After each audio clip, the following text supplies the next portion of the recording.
Selamat siang. Assalamualaikum warahmatullahi wabarakatuh. Dalam kesempatan siang ini saya kedatangan tamu yang spesial nih menurut saya. Kita hadir di ajang Digital Transformasi Indonesia di Jakarta Convention Center. Baik, saya kira transformasi digital ini sudah menjadi satu keharusan, bahkan semenjak pandemi ini menjadi lompatan baru ya. Transformasi di semua bidang gitu. Nah, kebetulan ini saya hadir ada tamu Pak Setiaji. Saya kira mungkin publik network sudah tahu. Saya ingin tahu Pak. Jadi semenjak di Kemenkes ini kayak lebih sehat nih gaya hidupnya ini. Dan yang menarik lagi beliau sebagai Head of Digital Transformasi di Kementerian Kesehatan pasti punyalah agenda-agenda yang ingin diimplementasikan baik di internal maupun juga dalam kaitan layanan masyarakat terkait dengan kesehatan ini. Gimana Pak Setiaji? Ya, pertama mau nyapa dulu ya teman-teman It Works ya. Siang hari ini salam sehat. Assalamualaikum warahmatullahi wabarakatuh. Senang sekali bisa berdiskusi pada hari ini ya. Nah, terkait dengan agenda transformasi digital. Jadi di Kementerian Kesehatan itu sejak tahun lalu telah menggulirkan transformasi kesehatan. Ada 6 transformasi kesehatan, layanan primer, sekunder, dan salah satunya adalah transformasi digital. Nah, transformasi digital di Kementerian Kesehatan ada 2 agenda besar. Satu, bagaimana menangani pandemi COVID ya dengan memanfaatkan teknologi IT sehingga lahirlah Peduli Lindungi. Terus kemudian yang kedua, yang lebih besar lagi untuk transformasi digital khususnya kesehatan. Nah, di dalamnya ada 3 hal yang kami lakukan. Pertama, bagaimana data-data kesehatan ya yang saat ini ada di mana-mana di fasilitas kesehatan bisa kita integrasikan, kita standarisasikan, dan kemudian berbasis personal medical record. Kalau saat ini data yang kita kumpulkan itu agregat, sehingga sulit kita untuk bisa mendapatkan diagnosis yang lebih tepat termasuk meningkatkan layanan kesehatan. Nah, dengan adanya data personal tadi, ujung-ujungnya nanti bisa kita manfaatkan AI ataupun big data lah untuk mengelola, mempertegak diagnosis dan sebagainya. Nah, yang kedua adalah bagaimana mengembangkan sistem yang lebih baik dan mensimplifikasi, karena saat ini ada kurang lebih 400 sistem aplikasi yang dikembangkan di Kemenkes dan kemudian ditaruh di rumah sakit. Dikembangkan sendiri atau ya ada beberapa vendor yang mengembangkan. Nah, kemudian kan ditaruh di rumah sakit, di puskesmas, sehingga memberikan beban untuk para nakes untuk input ya berbagai macam aplikasi yang berbeda-beda dan kemudian kadang datanya juga sama. Nah, oleh karena itu kita mensimplifikasi. Jadi ada overlap yang harus disinkroniskan gitu ya. Makanya kita simplifikasi sehingga nanti hanya kurang lebih 8 aplikasi utama lah. Dan kemudian di situ juga bagaimana SDM kita bisa tingkatkan khususnya para nakes baik swasta maupun private agar melek teknologi. Dan kemudian yang berikutnya yang terakhir adalah ekosistem. Jadi data, sistem, baru ekosistemnya. Jadi bagaimana kita bisa mengembangkan para startup ya, inovator tadi dengan sandbox regulatory ya seperti fintech di mana para inovator tadi nanti akan masuk sandbox regulatory, kemudian kita review dari sisi klinisinya, personal protection datanya, dan kemudian keakuratan dari hasil diagnosis termasuk hal-hal yang lain, dan kemudian kita akan berikan sertifikat ataupun izin. Jadi selain PSE ini ada izin dari Kemenkes terhadap aplikasi-aplikasi yang tadi gitu ya, agar masyarakat juga aman.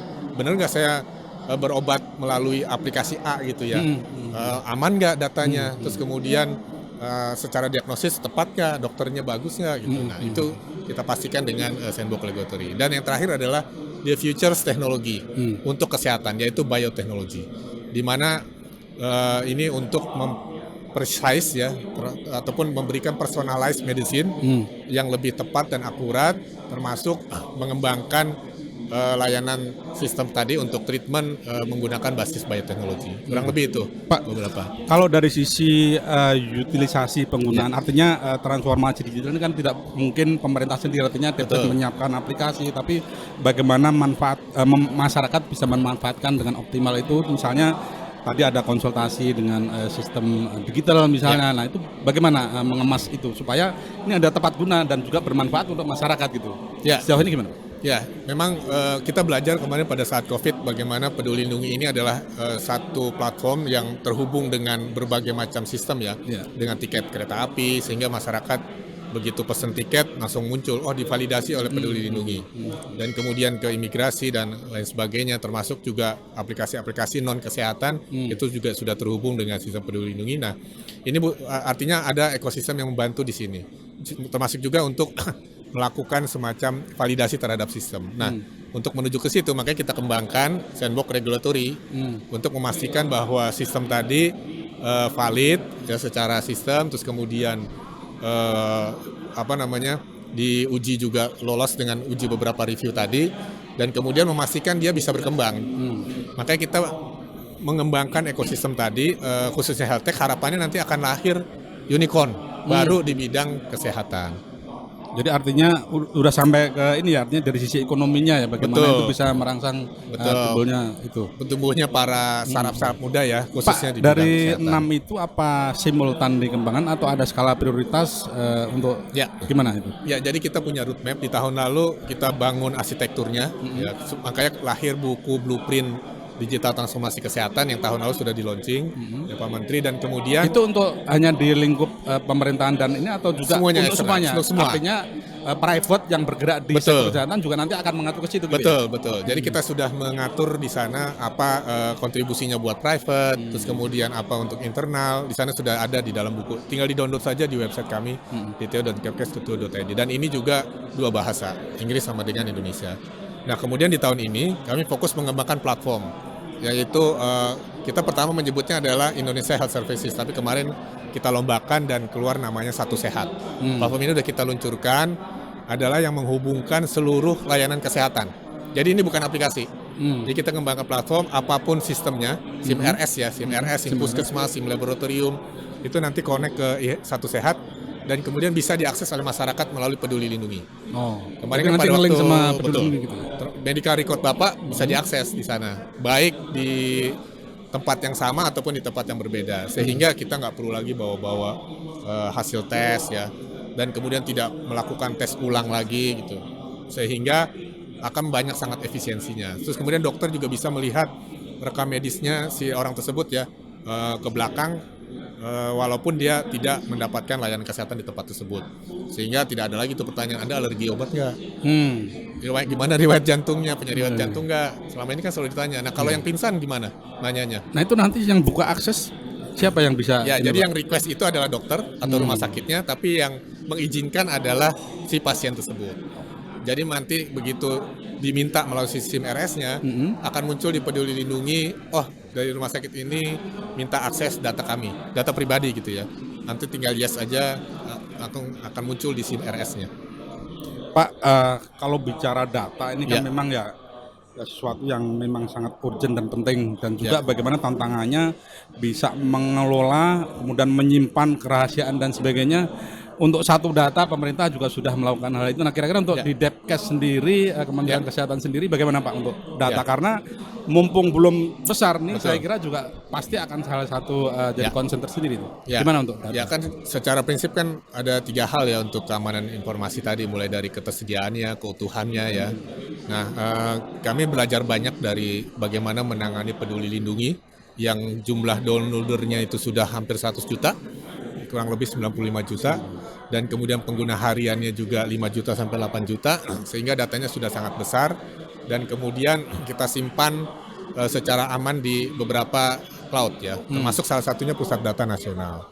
Dan kemudian juga kita kerjasama dengan BSSN untuk memastikan environment-nya aman, dan juga dilakukan ITSE secara terus menerus gitu ya. Nah, khusus untuk yang Satu Sehat tadi, selain yang dilakukan sama seperti Peduli Lindungi, jadi tempatnya sebelum ditempatkan gitu ya di dalam cloud atau data center tertentu, itu diakses dulu oleh BSSN, memastikan environment-nya aman. Kemudian setelah ditaruh, itu juga ada beberapa ISO yang harus kita siapkan di sana, ISO 27001, termasuk ISO untuk cloud security, termasuk juga untuk ISO terhadap data akses tersebut. Nah, itu satu hal. Kemudian yang berikutnya lagi adalah metode untuk mengakses datanya juga. Bagaimana ini dipastikan orang yang tepat memberikan akses ya terhadap hal tersebut. Makanya kita siapkan KYC ya, agar pada waktu orang mendaftar memastikan orang tersebut adalah ada dan kemudian benar. Nah, itu beberapa hal juga kita lakukan.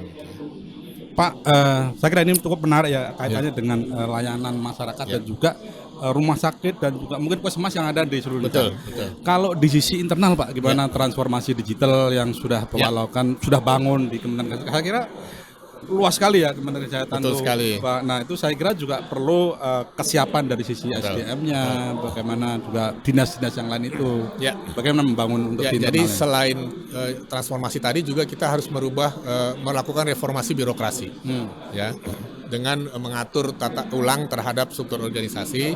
Kemudian yang berikutnya lagi, tim kami ini kan tim khusus ya, jadi di dalamnya ada tim digital yang ditaruh di ibaratnya startup tetapi di pemerintahan. Di pemerintahan tetapi cara kerja orang-orangnya profesional. Jadi di dalam tim kami ini di Digital Transformation Office biasanya antar startup ngebajak, kami justru ngebajak startup. Artinya di internal Bapak membangun sebuah sistem yang kayak elitnya gitu, gitu ya? Ya, tim UGD-nya, UGD-nya di bidang IT gitu ya, untuk mengakselerasi program tadi. Nah kemudian di dalamnya juga kita bangun SDM-nya agar levelingnya juga sama. Jadi tim mereka juga berbaur dengan tim kita, termasuk juga melakukan beberapa perubahan untuk sistem reward, punishment dan sebagainya di dalam. Jadi melakukan pembenahan tata nilai, tata kerja, itu juga kita lakukan ya. Membangun value, itu juga kita lakukan. Jadi beriringan, nggak bisa digital aja jalan, justru transformasi birokrasi juga harus dilakukan beriringan. Ya, termasuk membenahi metode bisnis proses, misalnya sistem rujukan yang tadinya berjenjang, itu nanti akan berbasis kompetensi sehingga orang pada waktu dirujuk ke tempat tersebut sudah tersedia dokter, tempat tidur, dan spesialis yang memang disiapkan. Termasuk sistem antrian. Sistem antrian kan saat ini first in, first serve. Jadi kita akan merubah modelnya berdasarkan riwayat medisnya. Kalau ternyata orang tersebut kritikal, kenapa ditaruhnya di belakang? Harusnya kan dia duluan mendapat layanan kesehatan. Nah, itu artinya dari perubahan. data itu akan terekod, ini harusnya cepat gitu ya? Betul, jadi bukan first in, first serve, tapi adalah yang berdasarkan prioritas tadi. Ya, itu beberapa hal yang banyak sekali sebenarnya kita lakukan. Pak, kalau boleh dibilang apa yang masih jadi challenge karena transformasi digital ini juga suatu yang besar dan juga ada tahapan-tahapan mungkin skala prioritas yang harus dilakukan. Kalau sekarang apa yang masih menurut Bapak Setiaji yang masih jadi tantangannya itu sendiri? Pertama bagaimana kita bisa mendigitalisasi kalau rumah sakit, layanan klinik masih paper based ya. Nah itu adalah hal-hal yang harus kita lakukan karena kami sudah melakukan survei. Kurang lebih masih 70% yang belum memiliki medical record system. Ada SIM RS tapi hanya antrian online saja. Sementara sistem pencatatan untuk medisnya masih manual. Dari sisi regulasi apakah sudah diarahkan misalnya rumah sakit A atau kelas ini dia harus sudah memulai misalnya itu akan kita sebentar lagi akan keluar peraturan menteri untuk rekam medis elektronik dan ada transisinya sampai dengan 2023. Jadi artinya ada persiapan untuk jadi nggak langsung seperti itu. Jadi yang sudah ada kita integrasikan kemudian kita konversi menggunakan bahasa-bahasa yang standar ya. Jadi di dalam platform Satu Sehat itu selain platform ada standarisasi. Standar obat, kode obat itu banyak sekali berbeda-beda. Ada kurang lebih 30 ribuan yang harus kita standarisasikan dan dengan adanya standar tadi menjadi referensi buat SIM RS mengembangkan aplikasinya. Kalau fokus di 2022 ini apa Pak? Jadi di 2022 selain platform tadi kita sudah luncurkan Satu Sehat, kemudian kita melakukan integrasi dengan apotik, laboratorium. Target kita tahun ini 8.000 dan target total 60.000. Dan kemudian nanti tahun depan baru kita bicara mengenai AI. Setelah datanya terkumpul, baru kita bisa mengutilisasi dengan AI. Pak, kalau penerapan teknologi yang sudah advance gitu misalnya dengan artificial intelligence, kemudian IoT dan sebagainya, gimana sudah kita sudah sebenarnya melakukan inisiasi baru by riset ya atau kecil-kecilan ya, tetapi itu juga sudah dilakukan oleh para startup. Contoh bagaimana mereka bisa mendeteksi batuk dari suara, dia tahu bahwa ini bronkitis, pneumonia. Nah itu sudah ada salah satu startup yang mengeluarkan tools seperti itu. Kalau yang sederhana kan mungkin chatbot ya, dia bisa mengidentifikasi orang ini dulu COVID atau bukan, itu juga sudah ada. Nah yang lebih advance lagi adalah bagaimana kita bisa mendeteksi orang ini bakal buta atau tidak dari matanya, itu juga sedang kita inisiasi untuk bisa melakukan pencegahan sejak dini. Jadi penggunaan teknologi yang sudah advance nanti akan bisa membantu ya, bagaimana itu lebih cepat. Pak, mungkin pertanyaan terakhir lah kira-kira. Dalam kesempatan kali ini, apa sih yang jadi obsesi mungkin dari Pak Setiaji ketika mendapat kepercayaan yang cukup besar? Menurut saya ini skupnya nasional dan mungkin ini juga harus jadi role model buat lembaga kesehatan baik di pemerintah maupun swasta itu sendiri. Kira-kira Bapak punya obsesi apa untuk transformasi digital khususnya dalam kaitan dengan kesehatan ini? Ya, kesehatan ini kan adalah salah satu dari 6 layanan dasar ya, ada pendidikan, kesehatan. Nah, tentunya dengan saya alhamdulillah ada di posisi nasional ya, karena pernah juga di daerah. Di daerah itu hanya lokal sekali, sementara untuk bisa merubah untuk nasional level itu ada beberapa hal yang perlu dilakukan di nasional. Salah satunya standarisasi. Contoh misalnya kode puskesmas, kode layanan kesehatan, kode obat, dan lain sebagainya. Nah, master data ini, kalau kita ngomongin satu data, kode referensinya nggak baik, tentunya nggak akan terwujud. Kalau tidak dimulai dari nasional. Makanya salah satu mimpi saya itu adalah bagaimana menarik data-data kesehatan itu menjadi satu data, dan kemudian bisa diakses oleh masyarakat ya secara personal. Termasuk ke arah ke depan adalah lebih ke promotif preventif, di mana nanti kita akan memberikan poin dan reward.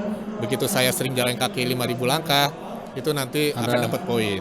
Bisa ditukar di misalnya di apotek atau diskon tertentu. Artinya secara preventif mendorong masyarakat untuk sehat gitu kan? Betul. Kalau sekarang kan lebih ke kuratif ya, berobat dan sebagainya. Nah, itu yang kita lakukan. Termasuk terhubung juga dengan insurance dan lain sebagainya, sehingga kita nanti akan memiliki namanya National Health Account. Berapa sih cost yang dikeluarkan untuk layanan kesehatan itu, apakah 1.000, 2.000, dan impact-nya seperti apa, itu hanya bisa dilakukan kalau data-datanya sudah terhubung semua. Baik, terima kasih, luar biasa. Ya. Demikian pemirsa bincang-bincang kami dengan Pak Setiaji, Head of Digital Transformation Kementerian Kesehatan. Sukses selalu, mudah-mudahan Terima kasih. makin maju. Terima kasih, Pak. Terima kasih, saya akhiri. Assalamualaikum warahmatullahi wabarakatuh.